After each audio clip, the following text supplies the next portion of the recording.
Okay, so this is what's happening. The bushings were bad in the A and B shifter, so Carl's drilling them out. And we're putting new bushings in there. We're making them out of plastic so that they don't rust and rot away.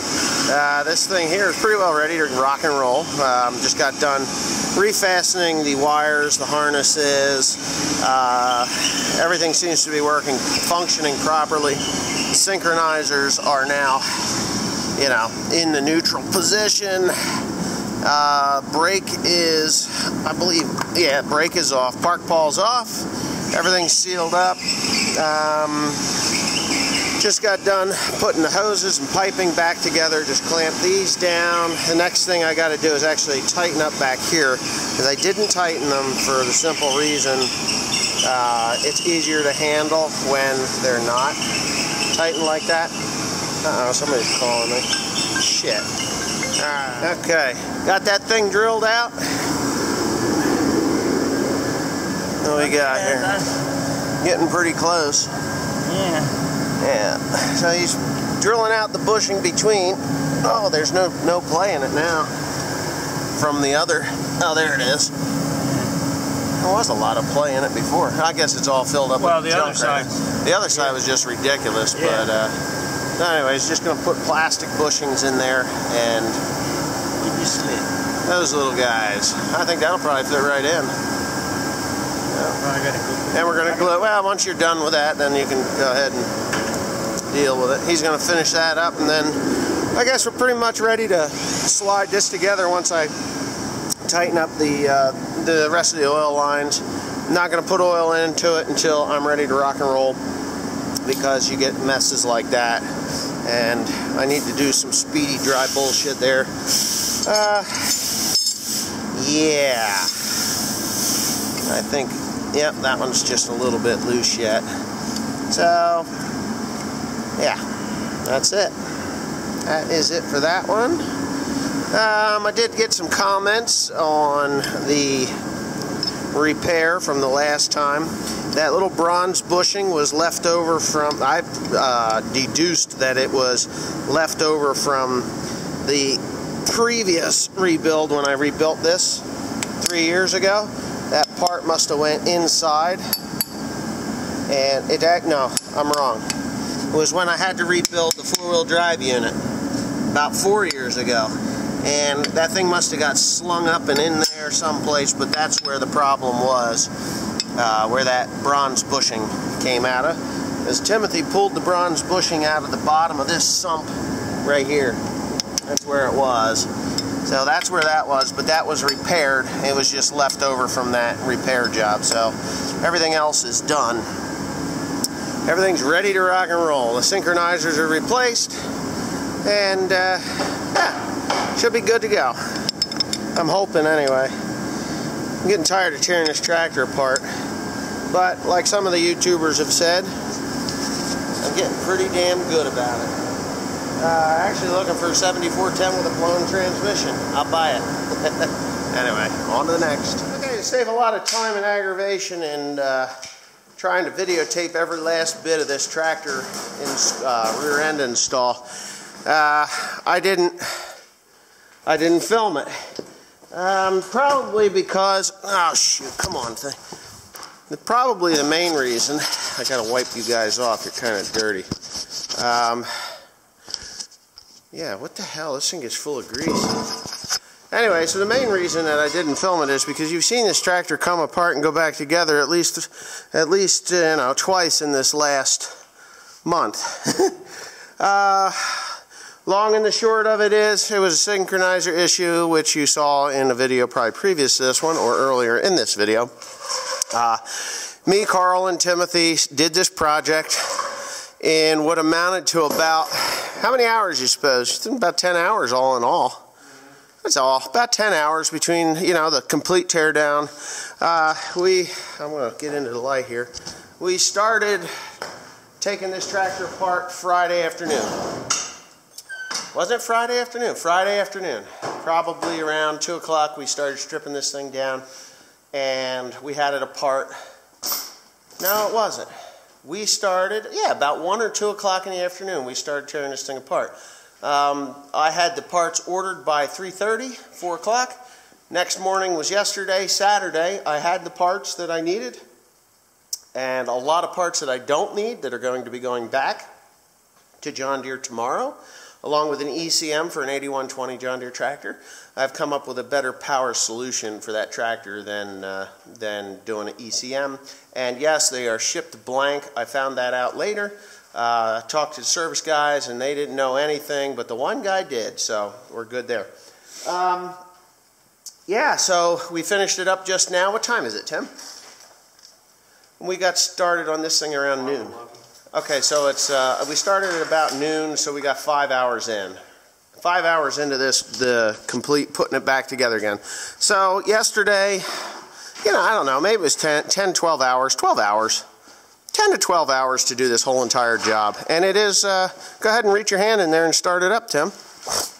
Or maybe I should. I'm not even gonna, I'm gonna break all the rules. Is this thing in park? Yeah, it's in park or it won't start, right? There it is. There it is. She runs. So what we're going to do is we're just going to move the rest of this stuff out of the way enough. Tim's going to back that truck out. I'm going to back the tractor out, and then he's going to pull that truck back in here because it's got a load of hay on the back of it that I do not want to get wet. So here we go. Okay, so I'm actually moving in this tractor. This has a left-hand reverser. Now, what we were unable to do, B was really hard to get into. It has been for a while, and there were those bushings that Carl had put in there that cured that problem. But there's A. A works. Bring her down into B. B works just fine. We'll go up into C. That was the gear that we had totally lost. I'm not sure why even. Just not really sure why. D, and all my power shifts work.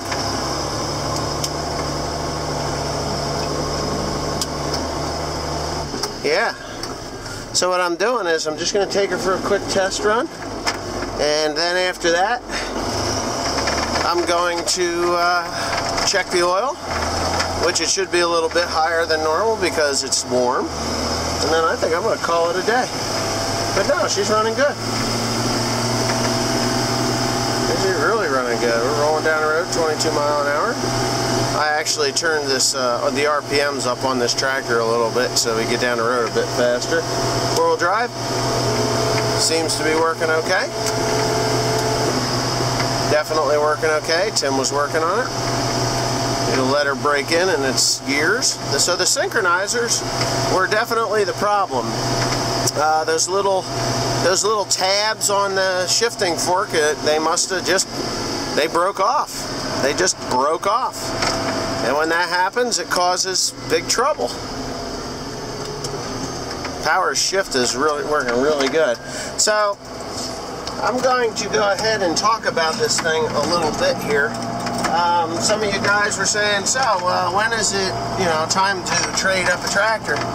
Well, this tractor gets one hell of a lot of use, and I've been contemplating getting rid of it for a while. Not too seriously.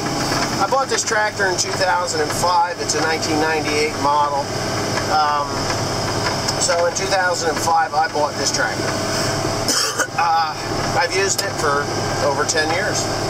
Matter of fact, exactly almost 11 years, because it was March of 2005. So it's actually going to be 11 years in March that I've owned this tractor. It's still a reliable tractor. The engine is really good. I change the oil on it regularly. Just did the front end work, as you saw before. I now have every single hydraulic oil leak fixed on it. It should not leak at all. I did find another one while I had it apart, and I fixed that. So, yeah, it's definitely a reliable tractor, but I need something more reliable. I mean, when this thing goes down, it's if I have hay at the farm, it's no big deal because I have the skid steer. If I've got hay that's far away, it's a pain in the ass because then I got to take the skid steer down there or that international loader, which I despise. I don't like that loader. It's just a clumsy thing. You can't pull loads of hay home with it. And I'm really actually quite impressed with the way these synchronizers are working. We're doing good. So yeah, synchronizers are breaking in nicely. Well, I don't know that they're breaking in nicely, but they do seem to be working. Yeah, so we're good. So I can go from A, B, there's B. Oh, really touchy on the clutch. Probably has some air in the system. There it is, B. Over to C, and we're good. Okay, so we're good. But anyways, yeah, I'm actively looking for a new tractor to run a loader on. I do have an idea as to how I'm going to do this and what I want to do with it. For the most part, I actually want to, well, I'm not going to release that plan yet, but I actually do want to put the loader on the 7410 or 7810 and be done with running this one as a primary loader tractor. Or I want to get the brackets and the joystick for the 7810, so when this tractor does fail, I could just take the same loader and put it on the 7810, which is something I may do. And somebody's calling me. But anyways, yeah, thanks for watching. The Tractor's Back Together. Please comment, rate, and subscribe. And don't forget to go to Tim Pandy on YouTube because he does have some cool shit on there.